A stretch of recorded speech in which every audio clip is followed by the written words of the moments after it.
Peña, for Councilor, to everyone in here today, maayong aga again. I would just probably want to say a little bit of a story behind the competition during in Egypt. And when I was competing, lagi mag-akong kulba, and most of the time people ask, Alexi, nakulbaan ka ba? Kasi damo ng competition mo. And regardless of how many times you competed in life, may part din sa kulba. But I realized those moments when I came back here in Iloilo, during my athletic days when I studied in Iloilo National High School for my senior high school years, that Iloilo City have always been supporting me on my competitions in life. And up until I joined Miss Iloilo, and I won, and I felt the love of Ilonggos even more.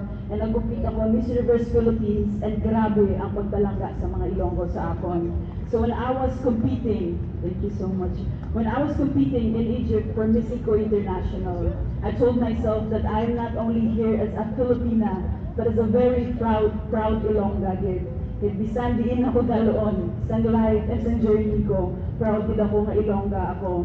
And I think I am just one of those living example that if we have a good leader that supports a kid from the very young age, na wala imposible sa kung ano nga maabot naton. So I want to give my greatest gratitude to our Mayor, Jerry.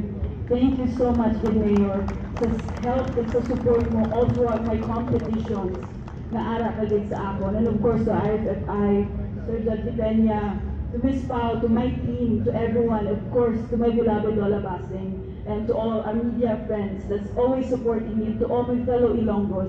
Madamo, gid nga salamat sa pagsuporta ninyo. Abanse kita